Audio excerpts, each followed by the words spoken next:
Hi, and welcome to today's tutorial, which is about tracing out templates and using those to have a shape to cut out for a piece of jewellery.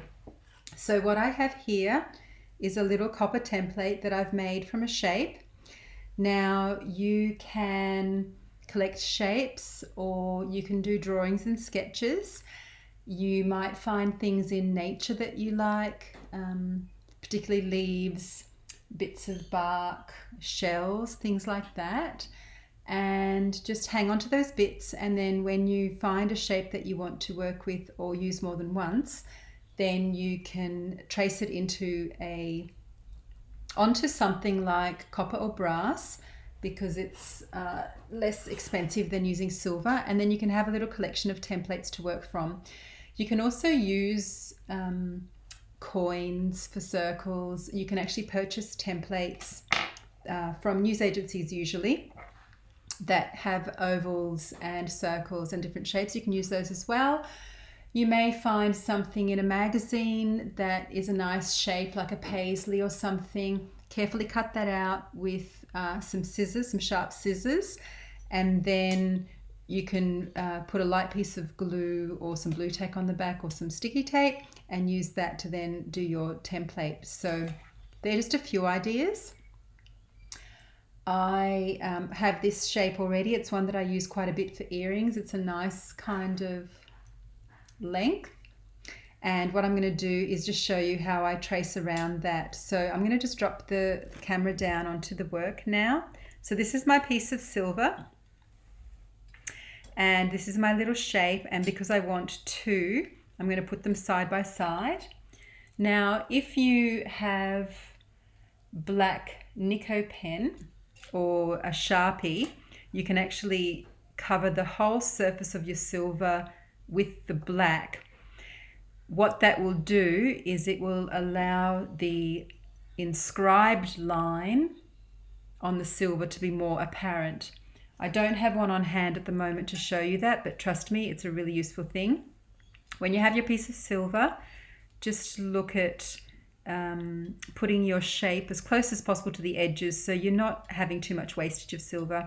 Even though when we say wastage, we know that we're going to actually be able to melt down and reuse all of our bits, so nothing is necessarily truly wasted. But even so, you want to use as much of your sheet as possible before you have to rework it. So coming back down to the piece, you need a scribe or a very sharp implement. So I have this double-sided scribe here. You can also use a nail that's placed into that's a cork, or if you have a mushroom handle, you could put a nail in a mushroom handle.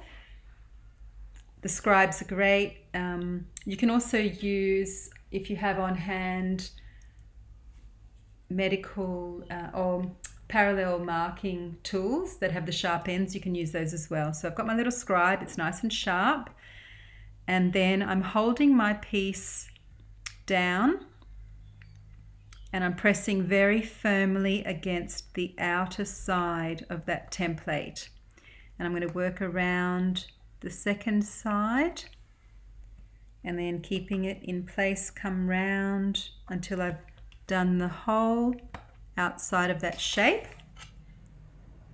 Now if you can see that, there you go. Yep, that's there. And while I'm here, I'm going to do a second one. If you have an unusual shape, you may invert it. Just play around a little bit till you get the layout. I'm going to put mine directly above the first one because I've just got the right amount of length of silver. So again, I'm scribing, pressing down nice and firm, making sure it doesn't move, and coming around the other side, all the way around until I've done my two. Okay, so that's that. So I'm just going to show you that. So you can see now there's actually two. This silver, the silver I get from A&E Metal Merchants, it comes with a very thin layer of a kind of stuck soft plastic.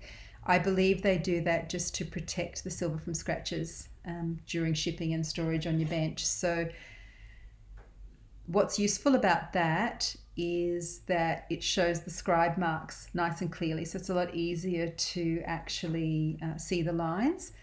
So if you have the plastic on the outside, you don't need to do the colouring in, but if you've peeled the plastic off, or if your silver comes clean, then do try and do the black marker, because it's going to be a lot easier. So this is now ready for us to go sewing, and I'm going to do a little mini tutorial on sewing next. Thanks, folks.